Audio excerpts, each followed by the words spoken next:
Welcome back to Civil Net. I'm your host, Patrick Elliott. I'm joined today by Cristina Doros, the Senior Vice President and Group Country Manager at Visa for the CISSEE. Thank you, Patrick. It's great to be here with you. Thank you for having me. So, Cristina, you've been recently appointed to this role as Senior VP in this region. Can you tell us what are some of the trends that we're seeing in our rapidly developing part of the world? That's interesting. The trends are obviously global, because payments are global, and we see how what's happening in our markets really fully reflects the global trends. And this is what we really observe in all of our markets where we operate, including Armenia. And these trends, the most bright I would highlight would be the following. Probably one of the strongest is use of tokenization. So we continue to expand the use of tokenization in payments, and before we tokenized the kind of regular payment transactions, and now you can pay with your phone using the tokenization technology, and we are looking forward into tokenizing things more complex, probably like assets and so on. That's coming, but tokenization remains to be one of the largest trends. Also, it's interesting to see how technology enables e-commerce, or commerce, better to say, for those players who probably wouldn't be so possible before, like small and medium businesses. Micro businesses, small businesses, their usual area you would expect them to operate would be your corner shop, or the coffee, or the small shop you can enter going by, passing by. And now we see how small and medium businesses are very I would say boldly entering e-commerce space, and then they have the opportunity to take their business even abroad. And that globalization of small and medium businesses is another big trend we see, and this is heavily supported by the technology and by the payments opportunity, because in selling online, payments becomes one of the critical needs we need to fulfill. So therefore, that's something we are looking into and supporting very much. Another interesting trend, in my view, is the open infrastructure, meaning that we are moving towards the stage where different businesses using this open modular-based payment infrastructure can basically pick the services and payment types they would need to run their business and embed it, build it over their own tech stacks. And that means that they don't necessarily need maybe even go for a bank to ask for this service. They just can go to the open platforms, implement the AIPs or API, as we say, available, and embed this financial service into what they do into their business, which may not be even related to any finance. That would be a service. The bright example of that would be, say, a taxi we now order for application, right? It's taxi service. On the first side, doesn't have nothing to do with financial part, even though it includes payments. So therefore, embedding payments seamlessly into the application allows us, you and I, get a taxi and don't even think how we will be paid with it for it. So that's kind of open infrastructure we see around.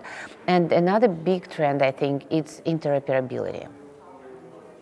We now have a large number of players working into the payments area, like wallets. Different types of blockchain systems and so on and so forth. And they are built and they tend to operate in their kind of own closed loop system.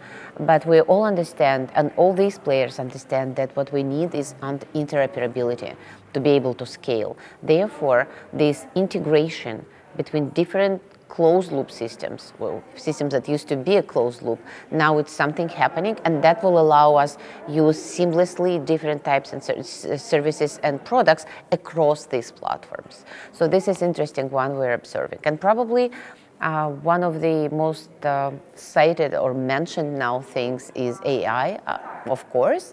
And we all understand how much AI brings into the payments and how much generative artificial intelligence can support development of payments. And there are many use cases to that, many applications of AI possible, starting with the fraud prevention and monitoring, and making sure we effectively mitigate the risk of the fraudulent transactions, because with AI, we get an opportunity to analyze the amounts of data that were not possible before. So that's a great step forward in making sure we can secure transactions better and offer a better customer service, more targeted, and so on. Yet we all understand at the same time artificial intelligence, or the use of generative artificial intelligence also brings the risks and increases the risk. And it's, you know, interesting philosophical question, because on one side, it enhances the fraud prevention possibilities. On the other side, it does raise the bar for the fraud mitigation and prevention solutions, because unfortunately, those scheming, those social engineering with the use of AI obviously could become much more real looking, and it becomes much more difficult to spot for users. We're seeing a lot of that already. Yes, and social engineering, unfortunately, has been there for quite some time, and now I understand that AI can bring it to the next level of real perception, and yet we can use, and we are effectively using AI to make sure we prevent fraud.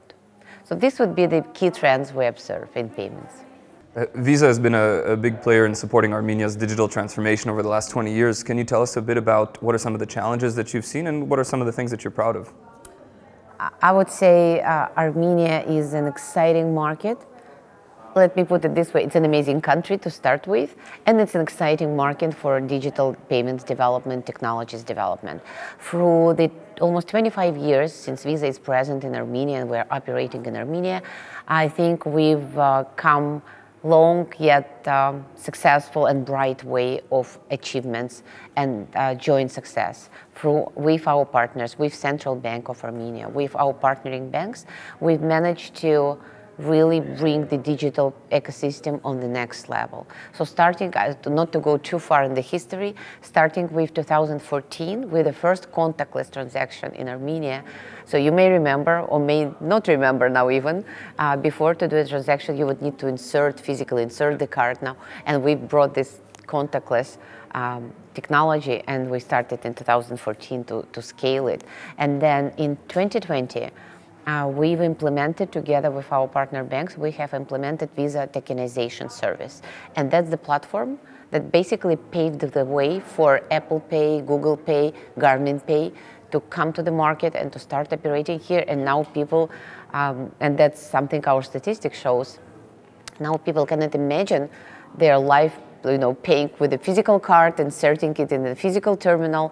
So it's much more easier, much more convenient now when you just tap with your phone and go. And our numbers shows that 8 out of 10 transactions in Armenia are now contactless, and that's great achievement.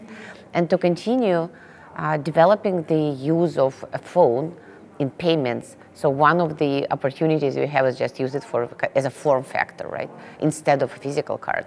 And another one is that we said, why wouldn't we use the phone instead of the POS terminal, instead of the hardware that was necessary before?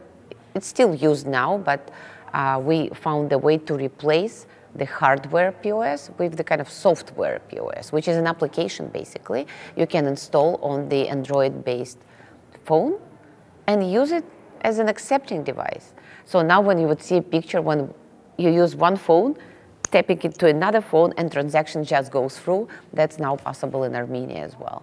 So we're working a lot to bring the latest, the cutting edge innovations to Armenia, and I think we're successful. And I'm really very proud of the work our team here locally and all the hub support team does together with our banks to make it even more exciting. And this year, in 2024, we've launched another initiative which I really personally deeply believe in, and I'm a strong supporter of. And this is what we call She's Next, empowered by Visa. This is the platform where we support female entrepreneurs. Small businesses run, created, built by women. And we believe that through She's Next, empowered by Visa, through this platform, we can bring the education, which is so necessary to women who aspire to be an entrepreneur. We can bring an inspiration as well, because we've seen through the researches that one of the key barriers is the feeling of loneliness, feeling of kind of not having support, which prevents these women into going into business. So we bring this inspiration and sense of support through the networking we build. And also we are trying to allocate grants and support financially to make sure that through the payments, through the technology that supports payments, these women get, or their businesses get access to the financial ecosystem. So we will continue working together here to bring the best, the brightest, and the most advanced innovations and technologies to further support cashless economy in Armenia. Yeah, some of the brightest minds in this country are indeed women, and the fact that entrepreneurship is in it's part of our culture in Armenia, right? Exactly. That you guys are supporting is a big thing. And that's why we're happy to support, because we really believe into this idea. So looking ahead, what are some of the visions for the region? Where would you like to see things go? Armenia is one of the markets which we believe is strategic for the development, for the further development of cashless economy, digital payments and technologies, and we will continue strengthening our partnership with banks here to move the needle, to continue building the digital ecosystem, and I would say digitally empowered economy. I think we're on a great track, and we will continue putting all efforts to see it really successful, on a successful trajectory. As we mentioned, continuing strengthening the techinization, continue to support micro, small, and medium businesses, seeing how we can support female entrepreneurship will be the focus for Visa in Armenia and worldwide going forward. Cristina Doros, mulțumesc. Thank you for joining us. Cu drag, mulțumesc frumos. Thanks again for watching CivilNet.